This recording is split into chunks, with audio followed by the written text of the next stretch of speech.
Tantor Audio, a division of Recorded Books, presents More Than a Game by Bella Matthews, narrated by Bradley Ford and Kathryn Lynhurst. Being deeply loved by someone gives you strength, while loving someone deeply gives you courage. Lao Tzu. 1. Murphy. Murphy, are you listening to me? I'm pregnant. Not a phrase I thought I'd be hearing tonight. Yeah, Murphy, harder, or just like that, Murphy. Those are the kinds of things I expect to hear when I'm alone in my bedroom with a hot girl. I don't get too picky about who the words are coming from. Big tits, nice ass, and I'm sold.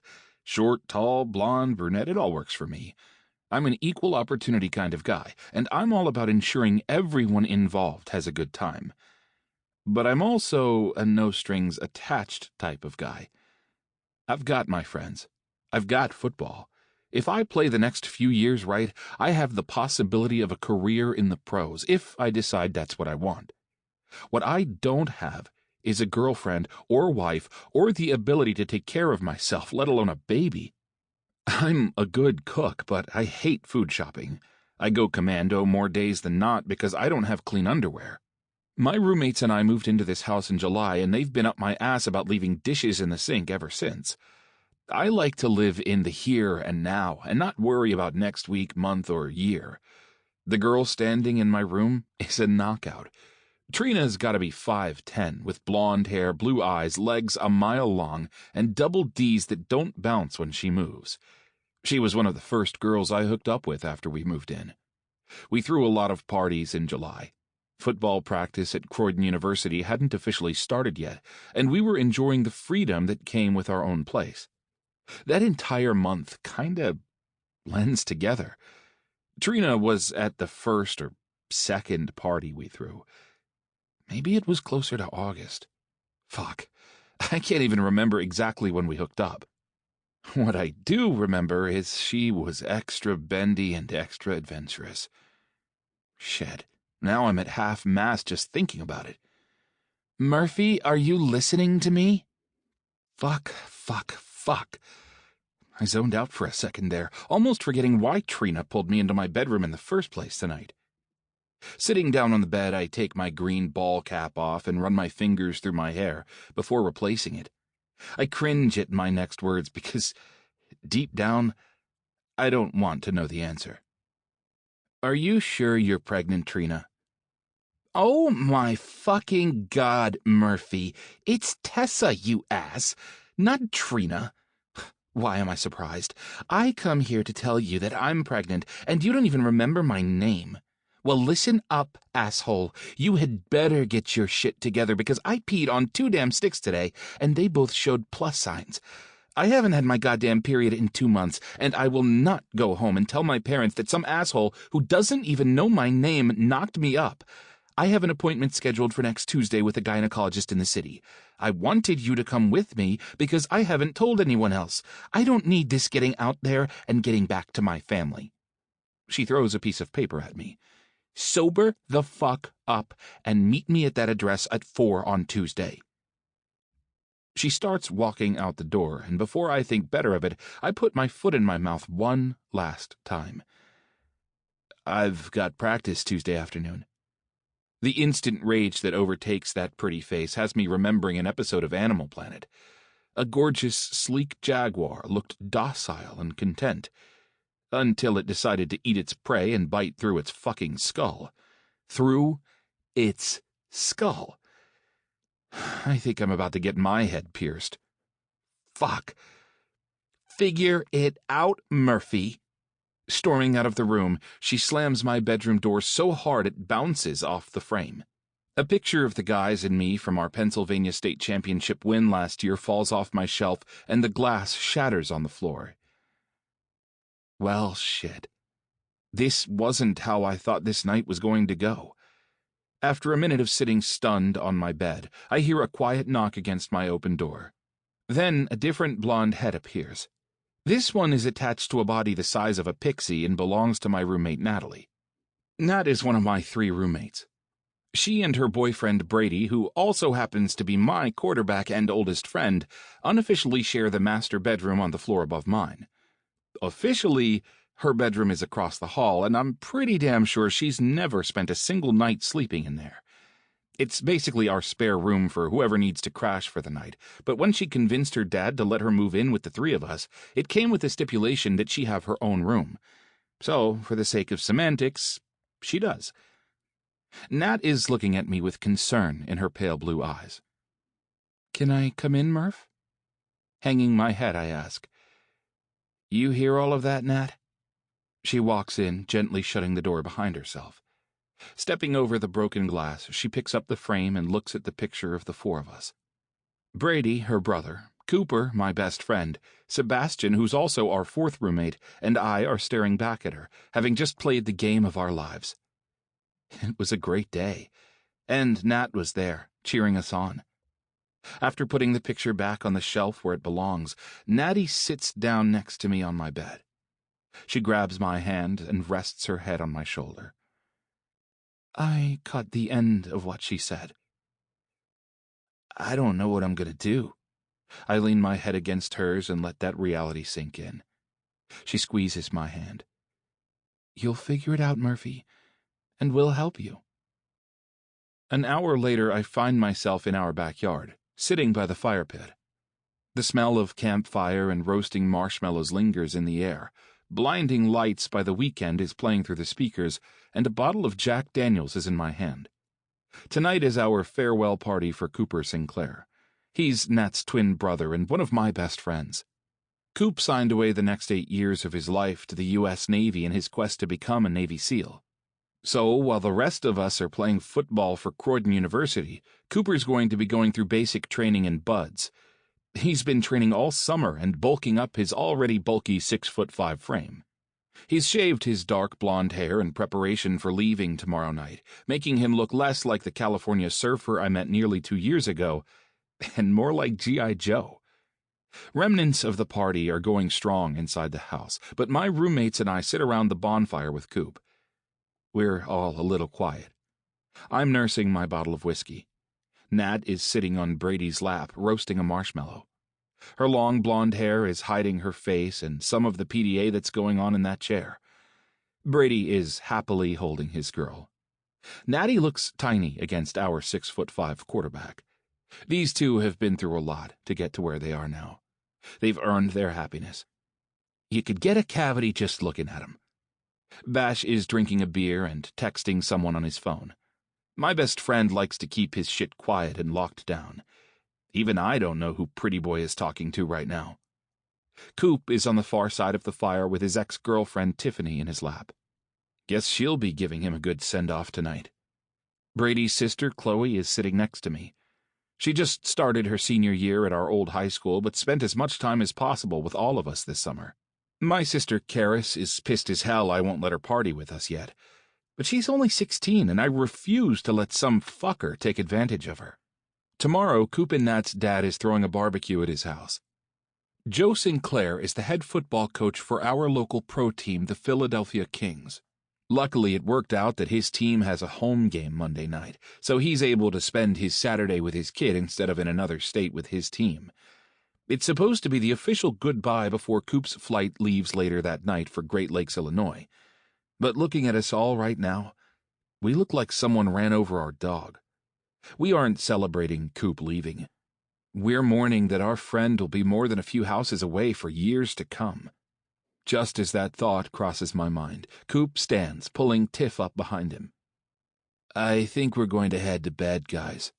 Thanks for tonight. Natty, I'm claiming your room for the night. Natalie blows the flames off her marshmallow. You've slept in there more than I have. Go ahead. Brady mumbles. You won't ever be sleeping in there, sweetheart, before sucking the marshmallow off one of her fingers. I'm guessing those two will be the next to head into the house.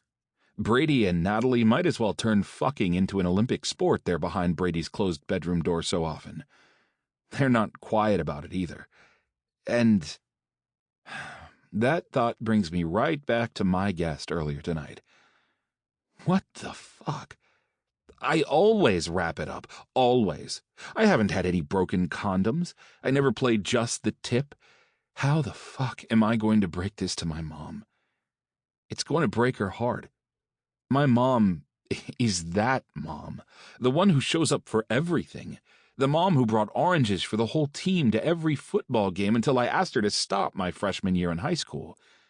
My dad left and started a new life with his secretary in Texas when Karis was 5 and I was 8. He wasn't any father of the year before that, but at least he was around. We've gotten cards in the mail over the years, but haven't seen him once since he left. My mom made sure she was enough for both of us, and did it all while taking over as chairman of the bank her father started. I don't know how many times she's told me to be careful and that she's too young to be a grandparent. I've never wanted to let her down. This is gonna kill her. 2. Sabrina. Why did I promise my best friend Chloe that I'd meet her at her brother's house tonight? I keep telling myself it's Cooper's going away party and I want to stop by, but the pull of my warm, comfy bed, my pajamas, and Netflix has me wishing I'd said no. The sun set hours ago, and you can feel fall trying to push through the Indian summer we enjoyed through most of September. The temps are starting to drop at night, and the leaves are beginning to turn the gorgeous orange and golds I enjoy this time of year. There's a strong, smoky smell wafting through the air as I walk up the front steps of the gorgeous brick house, minutes away from campus. My friends love a good bonfire. I'm going to be washing that smell out of my hair for days. I wish I knew how to tell people no. What can I say? I'm a people pleaser. It's something I've been trying to work on. My dad's Senate seat is up for re-election in less than 2 months, so I spent the majority of my night looking pretty and smiling for donors at one of his fundraisers. Now, knocking on the door of Brady Ryan's house, I wish, at the very least, I'd taken time to go back to my dorm room and change. Dressed in a pale pink sheath dress with nude heels that are killing my feet, I look more like a fancy soccer mom than a college student. I'm not sure why I even bother knocking on the door because no one can hear me. Letting myself in, I hear the dull thump of the bass playing over the stereo. Looking around, I'm surprised by the lack of people. A few big guys, who I'm guessing are on the football team, look up as I enter. They're playing Madden on the flat screen. There's a couple who look like they may as well be screwing on the kitchen counter. Ew, people eat there. I continue to make my way to the backyard when Natalie and Brady walk through the kitchen door. She wraps both arms around me, squeezing. "Sabrina, you made it!" Natalie Sinclair moved to our tiny town last year and, thanks to Chloe, has become one of my closest friends. She's fiercely loyal and one of the sweetest people I've ever met. We look like polar opposites. She's the Betty to my Veronica, tiny and blonde with a dancer's grace, next to me, who's tall and brunette with strength you get from 15 years of playing soccer. Letting go of me, she leans back into Brady and smiles. "I'm so glad you made it. We're sitting around the bonfire in the backyard, but Brady and I got tired. We're going to bed. I don't think there'll be much sleeping, but to bed we must go." She bounces on her toes and smacks Brady on the ass. Then she laughs at herself. Pretty sure Natty is drunk. She continues, "Are you coming to my dad's tomorrow? BBQ's at 2:00 p.m. Pressing my lips together, I attempt to hold in my laughter. Natalie never gets drunk. I should be able to stop by. Is Coop here? I wanted to say goodbye before he leaves.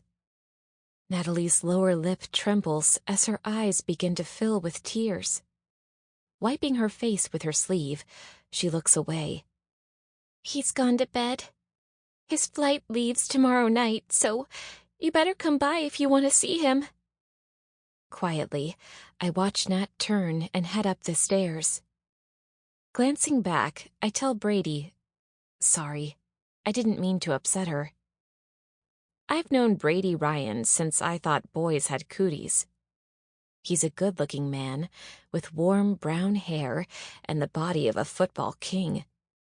Thank God I was never interested in him, because he and Nat are a modern-day version of Barbie and Ken.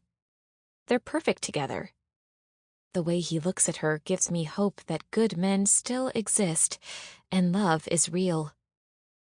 Brady's eyes follow Nat upstairs. "She's having a hard time with Cooper leaving. She'll be okay. It's good to see you, Brina. Chloe and the guys are in the backyard if you're looking for them." Brady takes the steps 2 at a time after Nat. I make my way outside to a backyard lit up with fairy lights. The bonfire is roaring with people sitting in a circle around it. Of course, the first person I see is the reason I've never been interested in Brady Ryan. One of his best friends, one of his roommates, all 6'2" of rock-solid muscle. Aiden Murphy. He's one hell of a sight, with reddish-brown hair, mossy green eyes, and muscles stretching the cotton of his black Croydon University t-shirt. God, I've always loved his muscles. When we were in middle school, and most boys were twigs, Murphy was already developing a defined physique. Now, all these years later, he's built like a Greek god with a face that belongs on a Nike ad. I hate the way my body reacts to the simple sight of him. My defense mechanism has always been, and still is, sarcasm, which tends to come off bitchy. With the way my body reacts to Murphy, I always feel like I'm on the defensive around him. I don't want him to know how I feel, so I end up acting like a bitch. I hate it, but have never been able to control it either. Murphy has always had a starring role in my most vivid fantasies, and I've never told a soul, not even my best friend. Because Aiden Murphy is a man-whore. He wouldn't know serious if it bit him in the ass, and I'm about as serious as you can get. Since I was a little girl, it's been drilled into me that I have to be beyond reproach. There are always people looking to take down a politician, and they have no problem using families to get to them. While I think it could be fun if Murphy bit me in the ass, I don't doubt that he'd destroy my heart in the process. He's sitting by the fire, sandwiched on either side by Chloe and Bash. Chloe and I have been best friends since we were little kids. She's a year behind me in school. We met at soccer practice when we were 5 and 6. A boy had knocked me down. And while I sat on my butt and cried, Chloe kicked him in his shin guard and told him it wasn't nice to push girls. She didn't stick with soccer for long, but she did stick with me, even when my parents pulled me out of the school we all went to and sent me to an all-girls Catholic school. She's my wild friend, always willing to try new things. The only rules she plays by are her own. She does her own thing, and she makes it look easy. I wish I could be more like her. Bash is sitting on the other side of Murphy. Tall, dark, and handsome may as well have been coined to describe Sebastian Beneventi. He's tall, easily 6'5" or 6", with dark brown hair and even darker brown eyes.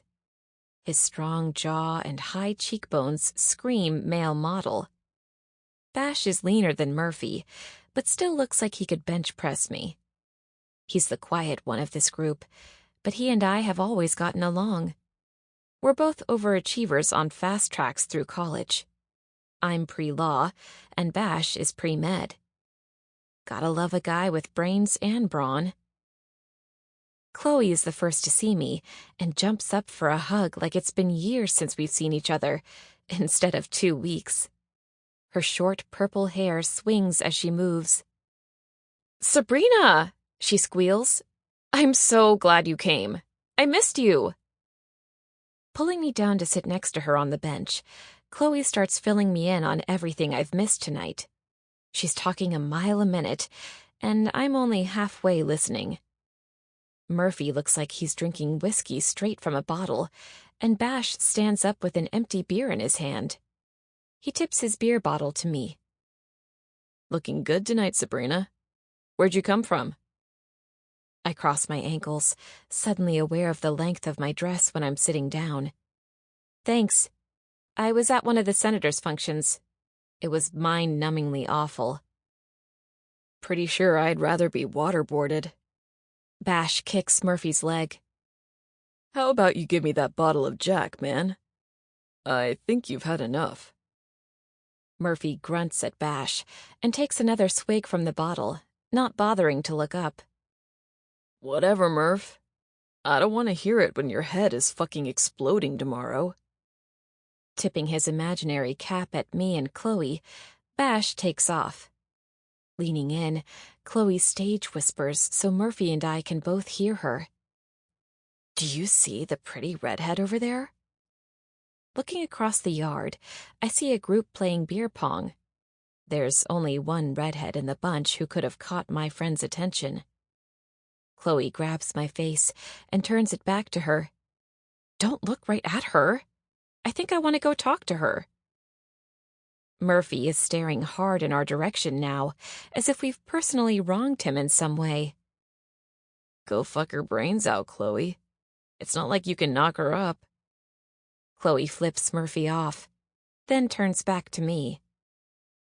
Ignore him. I say go for it. The worst that can happen is she turns you down. Wish me luck. She practically hops up from the bench we're sharing and bounces over to the other side of the yard. Murphy watches Chloe with what looks like disgust on his face. Glaring at him, I can't hold my tongue. You seem exceptionally grumpy tonight, Murph. Why don't you have some poor, unsuspecting victim in your bed already? What the fuck is your problem, Sabrina? He sits up straighter and points his bottle at me. I've never had a victim in my bed. They come willingly and leave satisfied. A vicious smile takes over his handsome face. Why don't you try to stop being high and mighty for once? You're not in Catholic school anymore. We're all sinners here. You should try it. It's fun. One side of his mouth kicks up, transforming his face from mean to cocky before he continues. Maybe if you do, you'll finally be able to remove the good girl stick from that fine little ass once and for all, princess. You know, Murph, at some point in your life, you're going to have to grow up and be serious about something. Maybe when you do, you'll stop being such a giant dick. I stand to leave when his next words stop me in my tracks. He places the bottle on the ground before patting his thigh. You know, princess, I've never had any complaints about my giant dick. Maybe if you stop being the perfect little girl, you can hop on and see for yourself. Refusing to look back, I storm off. I just can't keep my inner bitch quiet around this guy. Shame. I wish I could take him for a ride. 3. Murphy. As I pull my car to a stop in my mother's circular driveway, I can't believe the conversation I'm about to have with her. How did this happen? Well, I guess I know how it happened. What the fuck? I don't know what I'm going to say or how my mom is going to react. Hey, Mom, congrats, you're going to be a grandma. Mom? I fucked up. Mommy, can you fix my life? I am not ashamed to admit I'm a bit of a mama's boy, and I can and will kick anyone's ass who has a problem with it. Dumb fucks don't have a clue how good being a mama's boy is. I don't have a fucking clue what I'm going to do, and need my mom to tell me everything is going to be okay, even if it's not. Letting myself in the side door, I kick my shoes off in the mudroom and head into the kitchen. What I see next can never be erased from my eyes. My mom is half naked and bent over the kitchen table. And it gets worse. Coach Sinclair's bare ass is between her legs. Oh, fuck. No. Oh, my God, my eyes. I turn away, not wanting to see what's happening right in front of me. My mom, my perfectly sweet, sweater and pearls-wearing mama, has her skirt shoved up to her waist, and her top is lying on the floor by her feet. She's making a noise I could have gone my entire life without hearing, and Coach Sinclair, Nat and Coop's dad, has his pants around his knees and his hands on her hips as he pumps away. Fucking gross. My mother shrieks, "Oh, my God, Aiden! Close your eyes." Refusing to turn my head and risk a chance of seeing them, I yell back, "Bleach my eyes is more like it. What the hell, Mom? Is there something wrong with your bedroom?" I hear movements behind me, hurried breaths, the rustle of pants being pulled up, a belt being buckled, the legs of the table scraping against the floor. "Now, listen, Murphy," Coach Sinclair starts to speak, but I cut him off. "How about you listen to me, Coach? I just walked into my house to see you doing my mom. Can you give me a minute to have the fucking freakout I deserve?" Storming out the door I just entered, I let it slam behind me and walk around the neighborhood while trying to get myself under control. Once I make it to the end of the block, I really wish I'd grabbed my shoes. When I finally pull my shit together enough to enter my mother's house for the second time today, I make sure that it's through the front door, and I knock, loudly. When my mother opens the door, I can tell she's been crying. I seem to have that effect on women lately. My mother's sparkling green eyes that were passed down to my sister and me are rimmed red, and that's my fault. She's changed into tan pants and a dark pink sleeveless blouse. Still has those damn pearls on, though. I am enveloped in her delicate arms as she starts to apologize. Pulling back, I look down at her curly, strawberry blonde hair. I definitely didn't get my height from her. She barely comes up to my shoulder. I force the next words out of my mouth. "Mom, don't. I should have knocked or at least told you I was coming by earlier. It was just a shock to see that.